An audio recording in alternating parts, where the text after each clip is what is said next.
Hello and welcome to our very first Monday Night Oils class hosted directly on our Rooted City Oils page.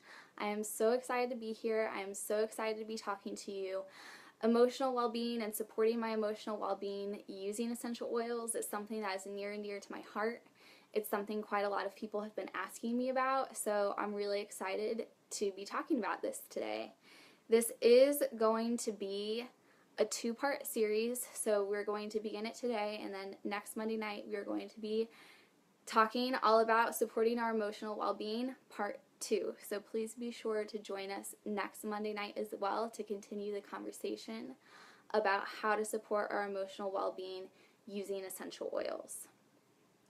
So tonight we're going to be talking more about the basics of emotions, how we can take care of our bodies, and some really exciting information about why essential oils can help us support our emotional well-being as we are on that journey towards supporting our emotional well-being using a wide variety of tools. And next week we're going to be talking more about the nitty-gritty details of what I personally do with essential oils and offer up some suggestions of things that you might also be able to try as well in order to support your emotional well-being using essential oils. So I would like to formally introduce myself.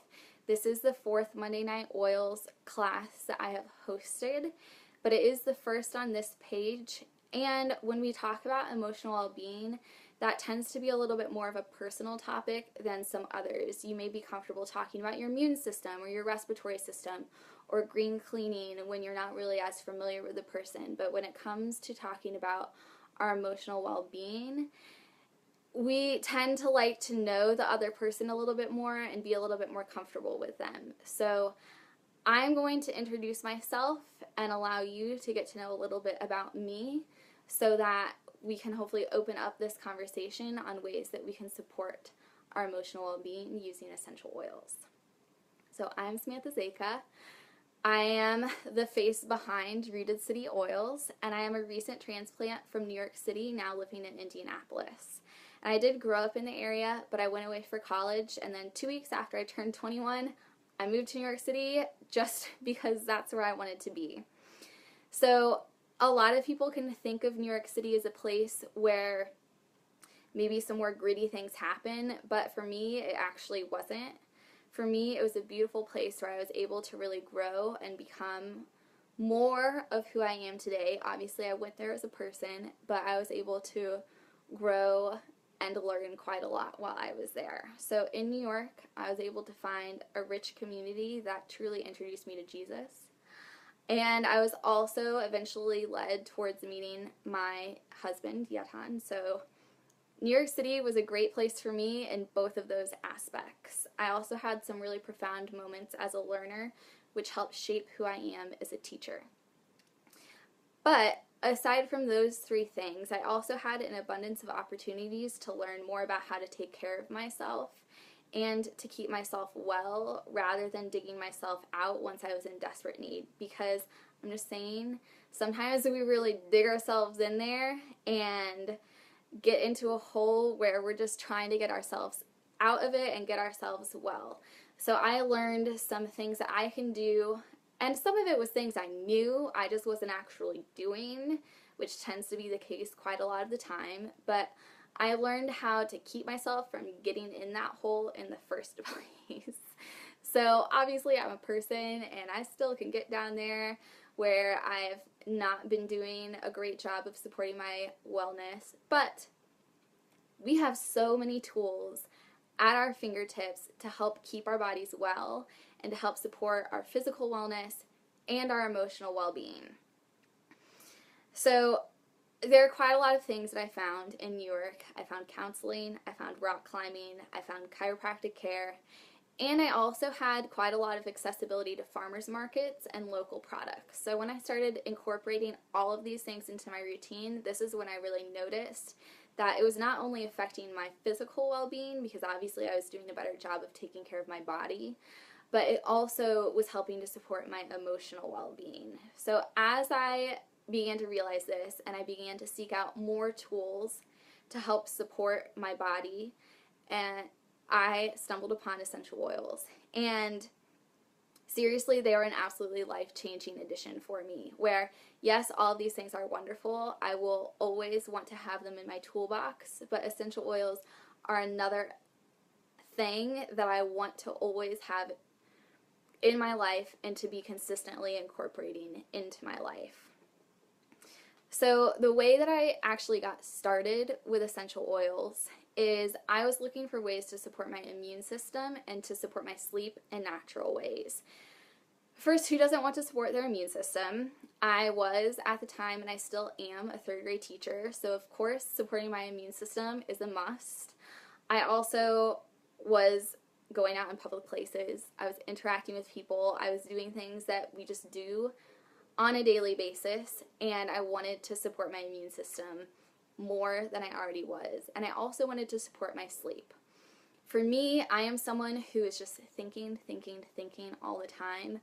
I notice that even when I'm asleep, I'm still thinking and processing things, and it is hard for me to allow myself to rest. So I'm sure there are people out there who can relate to this. So I really wanted to find natural ways to support my immune system and to support my sleep. And I stumbled upon an account on Instagram. I found my then stranger, now friend Vanessa, who offered to teach me more about essential oils. And not only was I able to learn more about essential oils from a team, it's an incredible team that is dedicated to education, I was also able to find an incredible community of women who are all about bringing outsiders in and teaching them and making them one of their own. So if you are someone who is considering using essential oils and you want to learn more, you want to be surrounded by people who are passionate about educating you, and also just become part of a great community, this is absolutely the place for you to be, and I'm super excited that you are here. So, at the time, I was just looking to support my immune system and to support my sleep in natural ways, and I actually had absolutely no idea that essential oils could be used to support my emotional well-being. But one of my favorite emojis is like the praise hand, so if I could speak in emojis to you, I would like praise hand using essential oils to support my emotional well-being all the way, because it is really awesome the way that you can use these natural products to support your body. And the way that they interact with your body is just really cool. So, let me just say that working towards my own emotional well-being is not something that comes easily for me, and it is something that I need to be incredibly consistent with, specifically because it's so easy not to be consistent when it comes to supporting your emotional well-being. So, I'm super excited to talk to you about our emotional well-being and some actions that we can take to help support our emotional well-being, as well as ways that we can use essential oils to provide additional support. So just taking care of our emotional wellness in general, there are some very basic lifestyle choices that we can make. There are things that we know, but we just sort of need to be reminded of, because it's not things that we necessarily do unless we actually try to be intentional about them. And the first one is getting enough rest and getting enough downtime. And as I said, this is not something that I actually do very well. In fact, when I was in New York going to the chiropractor there, I received a chiropractic care report card. And as a student, I always liked to do well, and this chiropractor saw me as a student. Every time I went, I was learning something new. And on this report card, I got a C in the category of sleep, and he would not give me a higher grade unless I changed the way that I allowed my body to rest. So, rest is really important, and it's not something that we just automatically do.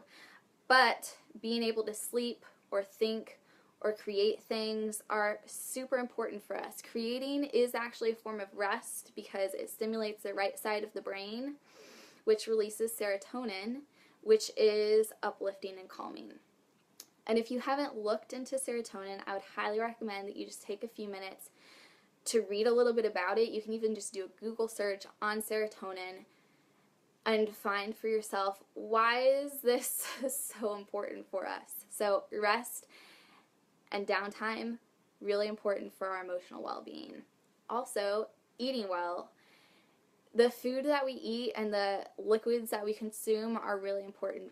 So eating well, drinking a lot of water, and limiting our consumption of things like alcohol or caffeine or processed foods is really important. And I know it's easier said than done.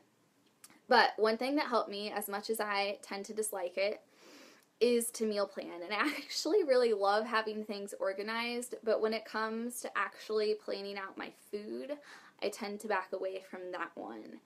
However, when we're meal planning, it helps us first figure out what meals we're going to eat. It helps us figure out what groceries we ought to be getting. And in the end, it's just really, really helpful. Plus, Young Living does actually have some great food options, which have helped us, my husband and I, quite a lot. So one thing is I love their Pure Protein Complete. We get the chocolate version of it, and we use this every single day in a smoothie. It is great. There is also Ningxia Red, and it is absolutely amazing. Plus, there's lots of other products that Young Living has, like bars, Wolfberries, einkorn grain products. There are lots, and they're so good. So check them out. So rest, eating well, and moving. Getting exercise, stretching, even just taking a few extra steps every day is really important. If you are sitting at a desk, consider standing at your desk for a few minutes. If you're taking a break and watching some TV, consider doing some lifting a water bottle. It doesn't have to be like super complicated. Just get out or get up and get some exercise. Young Living is a really generous company, and one thing I actually got, this is upside down for you, is this Vivo Smart, and I have really enjoyed wearing this. It's not something that I had actually ever considered getting for myself, but now that I have it, I'm actually really enjoying it. And one of the reasons that I'm enjoying it is that it tracks my number of steps every day, and it tracks the distance I walk every day. And at school, I meet the 10 flights of stairs requirement, so it celebrates me. It says goal, which, just saying, I kind of like. And I've also discovered that I walk about 2.5 miles just inside my classroom every day. So that was actually a really cool discovery. But just thinking, I am inside a classroom and I am able to walk 2.5 miles. So we are able to find ways to move if we allow ourselves to just get up and move.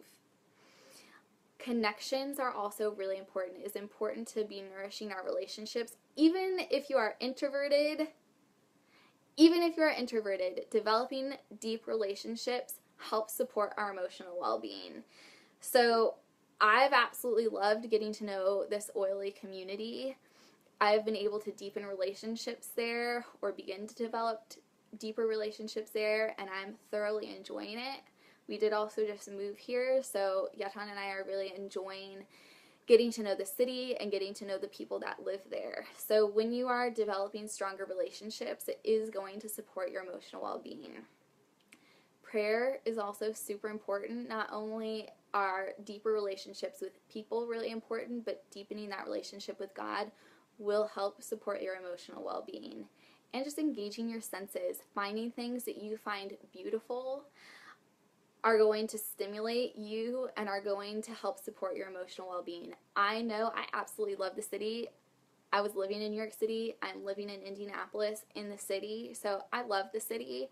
But I also know that if I'm not getting out there in the sun, in nature, with the fresh air, hot or cold, on my face, I am not going to feel the same way as if I'm getting out there and enjoying nature. So find the things that speak to you. Maybe it's just making the room that you sit in more visually stimulating for yourself. Maybe it is listening to music. I absolutely love listening to music. Music definitely speaks to me. So even if I'm not outside, that is another thing that I really enjoy doing.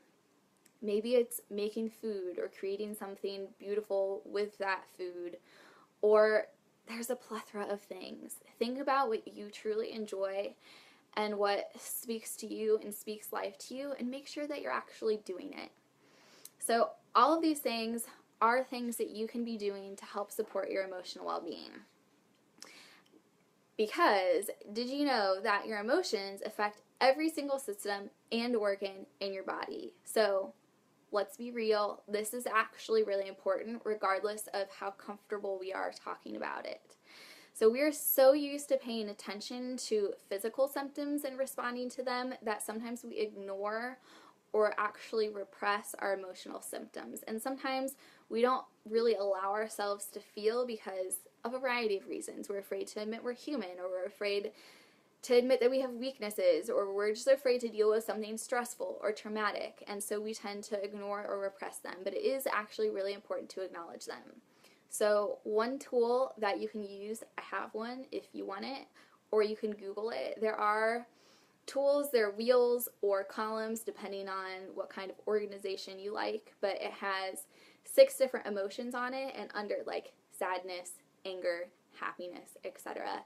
And there is a list of words underneath each of these 6 categories with synonyms, but they rank in intensity from least intense to most intense. And it is actually really important for us to think about and acknowledge what we're feeling and why we're feeling it. So if you are someone who tends to, maybe you do pay attention to physical symptoms, but you tend to ignore the emotional side, find a chart like that and take a few minutes when you know that you're feeling something and you can't actually name it, to read through a chart like that, identify what you're feeling, and then think about why you're feeling that way.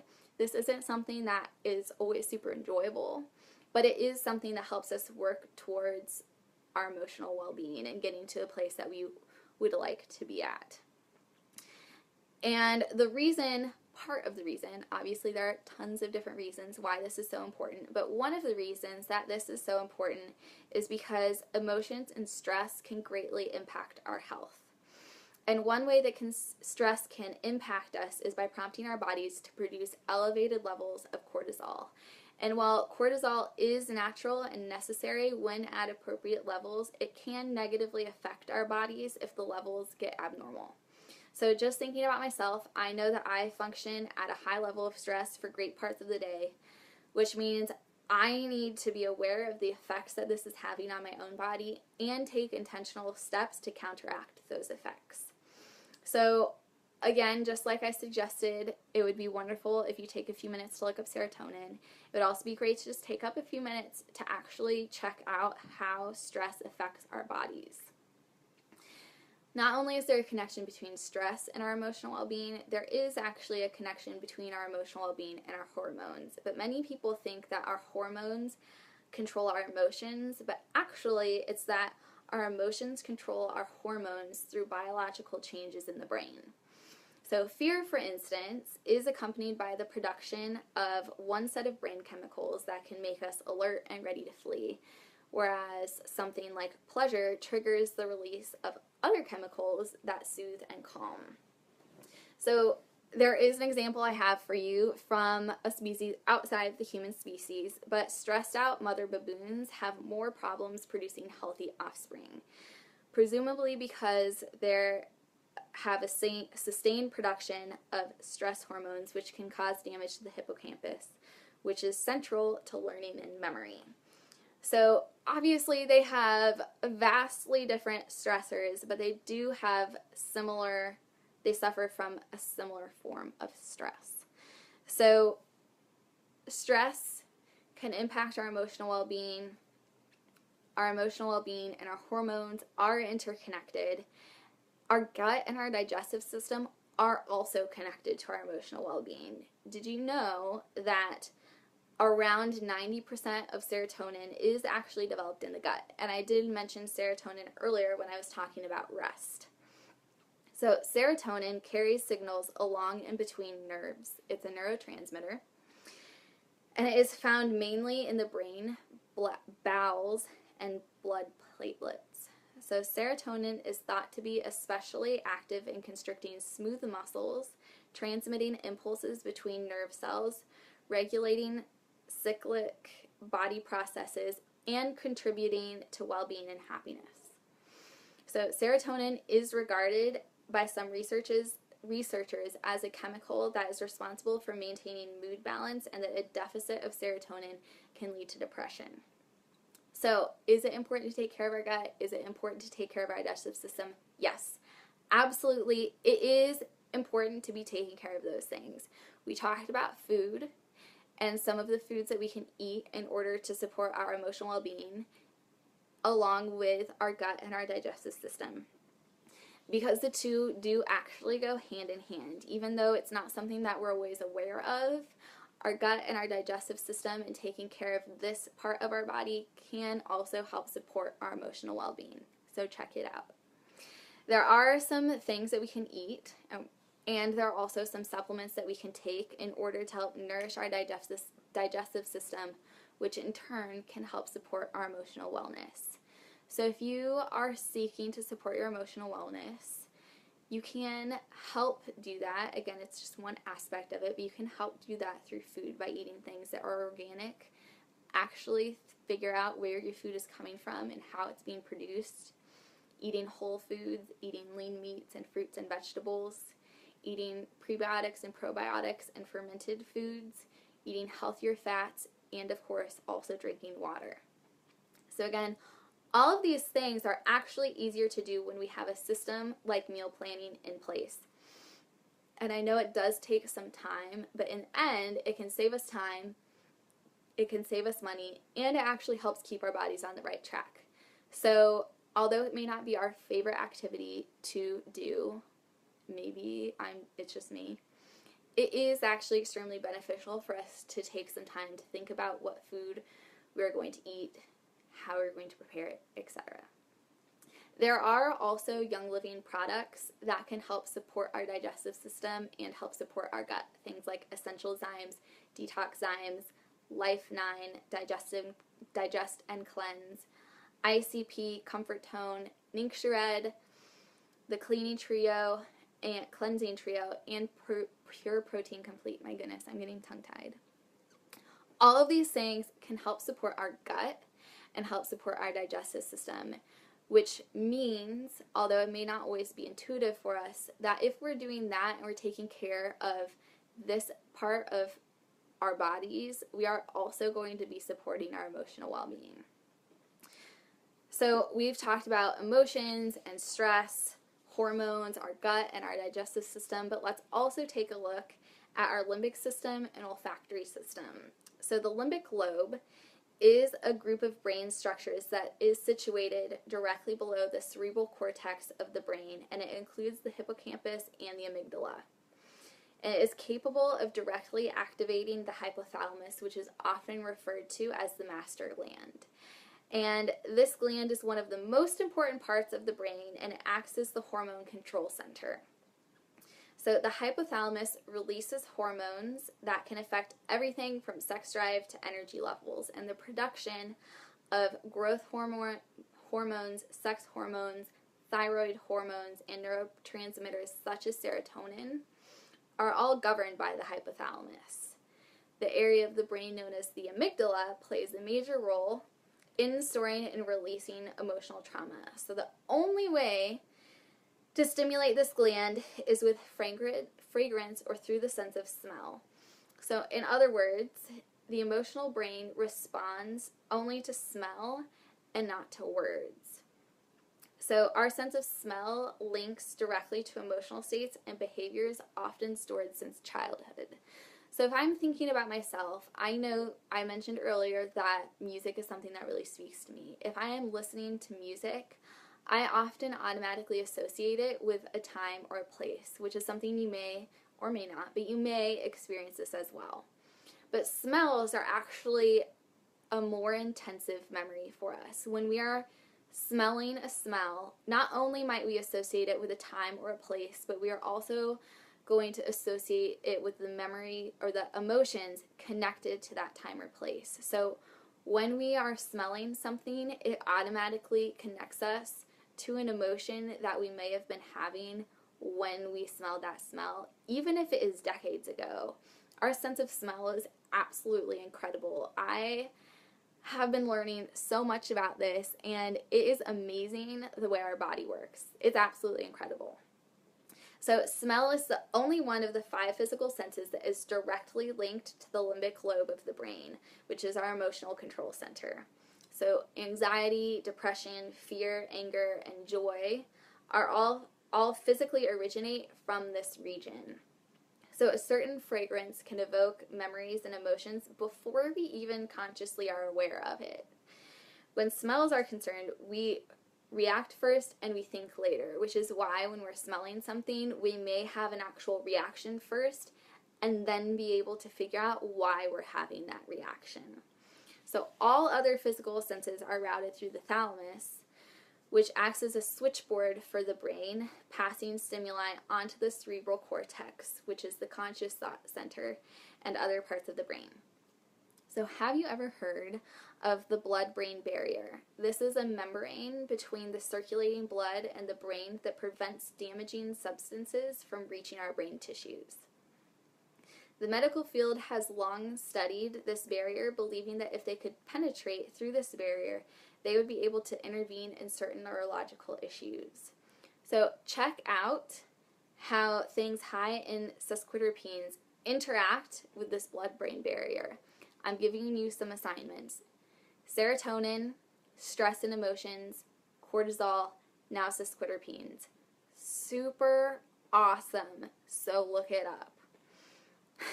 Again, this is just so that our class is not like 4 hours long. These are just really, really good things. Seriously, even if you only do a Google search or you're only spending 5 minutes per topic, it's 20 minutes for each of those 4 things that I have suggested that you look up, and it is well worth your time to learn how these different things can affect our emotional well-being. So far we've talked about routines we can use to help support our emotional well-being, things like rest, the food we eat, movement, developing relationships, and why we might want to incorporate these routines into our lives. We've also talked about the limbic and olfactory systems, as well as the sesquiterpenes, and we've talked about the digestive system and taking care of our gut. So, why essential oils? Why might they be a good addition to the other things that we are already doing? Or if we're not doing these things already, why would they be a good addition in addition to beginning these things like getting rest and eating well and getting exercise, all of those things? Why essential oils? So before I dive into this just a tiny bit more, I want you to know that when we talk about essential oils, we do need to stay above the wellness line. So we talk about ways that we can support our body, but we can't imply that essential oils cure, treat, or prevent an illness or disease. So you're welcome to do your own research. However, I will be talking about ways that we can support our bodies using essential oils. So I would like to read to you something directly from the Essential Oils Desk Reference, the 4th edition of it, because it's just really good. So I'm actually just going to read it to you. When we inhale the fragrance of an essential oil, the odor molecules travel up the nose where they're registered by the nerves of the olfactory membrane in the nose lining. The odor molecules stimulate this lining of nerve cells and trigger electrical impulses to the olfactory bulb of the brain. The olfactory bulb then transmits the impulses to the amygdala, where emotional memories are stored, and to other parts of the limbic system of the brain. Because the limbic system is directly connected to those parts of the brain that control heart rate, blood pressure, breathing, memory, stress levels, and hormone balance, essential oils can have profound physiological and psychological effects. Olfactory responses to odors induce the brain to stimulate the release of hormones and neurochemicals that in turn alter the body's physiology and behavior. So for now we're going to leave it here. There are quite a few oils, so I will list them for you, that are high in sesquiterpenes. So maybe between today and next week, you might also want to look into these oils. Oils like frankincense, sandalwood, cedarwood, German chamomile, ginger, goldenrod, myrrh, melissa, patchouli, spikenard, ylang ylang, vetiver. These are all high in sesquiterpenes. So if you look sesquiterpenes, you may also want to look up those essential oils. But we are going to leave it here for now.